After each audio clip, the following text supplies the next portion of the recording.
Go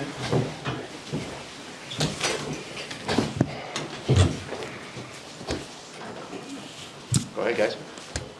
Coach, no Drew in out there. You guys expect him to go tonight? Or Yeah, we are. It's just maintenance for now. Looking at two very offensive teams, maybe a goalie battle here tonight. I don't know. Like they're a well-rounded team. You know, they score a lot because they play extremely hard. But they're a good checking team too. Like they're going to take time and space away from you. They're going to run into every chance they get. So this is a difficult team to create offense against, no question. So it's going to take a little bit of everything tonight. We're going to have to play a very well-rounded, very disciplined, hard-fought game. Jared, another 10 games have come and gone. You're 7-2-1 in your last 10, and then tonight is the official halfway point of the season. Yeah. How would you assess the first half of the season, and then especially these last 10? Yeah, I'd say really good. You know, like whenever you're sitting there at a chance to go like 41, you'd give us 25 wins. Goals always try to win 50.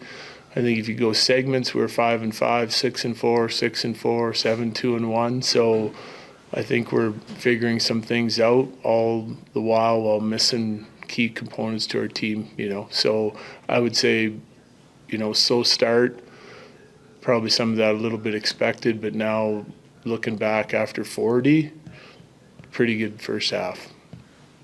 Coach, when you're looking to challenge goaltender interference, is there anything you look for? Is it just kind of a roll of the dice? No, it's not a roll of the dice. There's lots of things that we look for. Does he go in on his own? Does he get pushed in? And then does the goalie have time to get reset? You always got to look at the blue paint too. So there's a bunch of things. We have a checklist that we have to go through based on what the league's told us, and that's how we do it.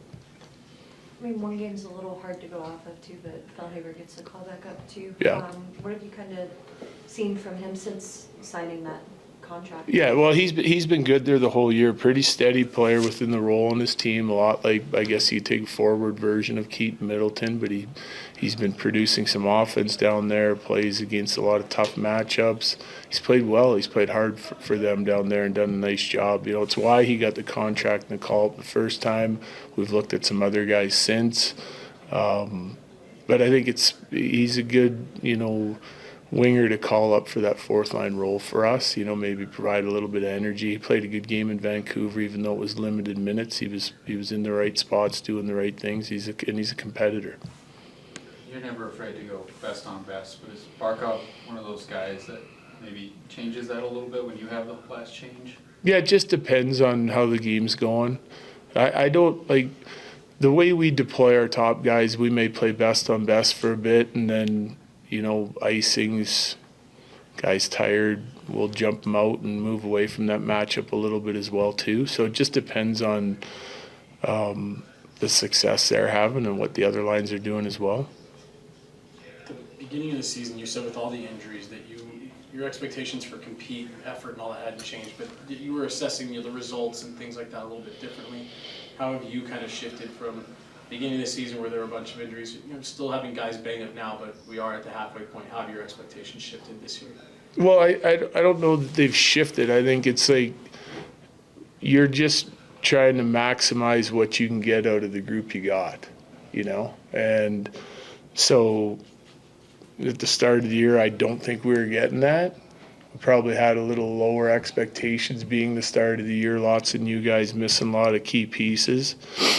But as you kind of move on, you're coaching every day for months, and you expect the players that you have to get better at what they're doing within the structure of your game and chip in more on the offensive side of it. And so you want to get stingier on the defensive side. You want to get more dangerous on the offensive side, at least from a chance production standpoint. I think we've had a lot of growth in a lot of our guys that have played. I think some of the guys that got called up have done a nice job for long stretches. I think some of our role players have really stepped up. I really like what the Kelly, Kivirant, and OC line's doing for us. They're playing tough minutes against top lines, playing against checking lines, filling in a lot of tough minutes on the penalty kill and still chipping in some production. The MacKinnon line, regardless of who we have them with, has been really good. We wanted to get a little more out of our second line. It's come a little bit here recently. So I think all in all, it's like this sort of long-term task doesn't change. We still want to get better line by line, player by player, and as a full team at doing what we want to do better and more consistently as the year goes on to set ourselves up for, you know, the playoffs so we can get there. Do you, obviously the results have been better since you got the new goalies, and the analytics stuff has been kind of a little bit up and down, but better probably than it was at the beginning of the season. Was there like just a couple things that you're like, regardless of health, like these are kind of like the finishing touches that we need over the next X amount of games? It's too early. It's like, I say this all the time, it's like a boat, you know, like one thing's broken, you plug the hole, and then another hole pops up someplace else. It's everything. It's like you're constantly working on every aspect of your game, but like something will give you trouble and something will get really good, and then you'll pay attention to that for, you know, 3, 4, 5 days, and then something else pops up, you know. So, but you cycle through all that stuff dozens of times through the year and still kind of get your team playing to an identity, and by the time you hit the end of the season, you've gone through it so much that you're expecting a lot. Like you're trying to play mistake-free hockey and still be super dangerous on the offensive side of it. So, like we're not keying in on one thing right now. There's still a lot of things that we go through on a daily, weekly basis. Okay, thank you. Thank you. Or 100th power play 1,000, goal. I wish. 100, yeah, it's, you know, playing with the same guys for a long time. I feel like we have chemistry. Chemistry is good, that's why power play been successful for many years. I feel like this year we could take another step, you know, in the power play standings. We could be higher than we are, you know. We just gotta find a way, but yeah, it's try to produce when I'm playing a lot of it, so trying to help the team that way also. On the heels of a close game against Montreal, how was tonight a measuring stick game against the defending Stanley Cup champs?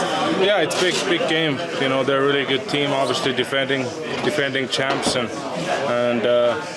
they play hard. You know, I think they've their record probably last 10 we saw it. It's 6-4. You know, they lost some games, but I feel like they're still a very good team, and you know, I remember playing against them last couple of years. It's been hard always, and they compete pretty hard. So we got to match it and compete even harder. Today is game 41, which marks the halfway point of the season. Where have you seen the biggest growth in this group from day 1 to now? Well, I think our consistency. You know, I think during this point streak we have, you know, 7 games. I think it's been good. Like the defending has been consistently good. There's obviously we give up some chances, which happens because there's good players on the other side you're playing against. But I feel like the amount we're giving is down from earlier in the year, you know, and we're just consistently playing better, which is good. But there's still room for improvement for sure. How are you transitioning from last game, kind of that low-key play that you guys had to this game, having beat them 7-4 in there? Yeah, you know, they're coming hungry for sure, and last game for us, you know, I think we defended pretty well, but it was more low event game. You know, I think we had the puck a lot, but maybe we didn't shoot enough on the goalie, but he made some big saves in the end of the game, and we couldn't capitalize, but still got a point, so that's better than 0. But it's a big game. You know, Florida is, like I said, a really good team, so we're excited to play against them. After being on the road so much last month, what has been the value of playing in front of the home crowd here now for a bit? Well, yeah, it's great. You know, it's great to be at home and play in front of our fans. They've been really good. Like we saw in the Buffalo game, that was probably the loudest regular season game I've ever heard anywhere. And so that tells something about the fans and how passionate they are, and we try to produce for them and play well at home so they can enjoy the game.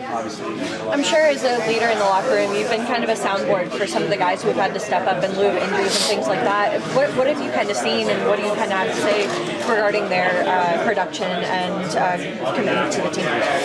Yeah, they've been good. I feel like we have had a lot of injuries again this year, unfortunately, and guys been doing a really good job stepping up, you know, in the bigger roles, and guys coming up from the from AHL to play in the NHL, and everybody's chipped in really well. Especially I feel like in December, you know, and now since December 1st we've been pretty good. So yeah, it's a mental mindset of every guy, and every guy's done a really good job of it. So that's why we're also winning.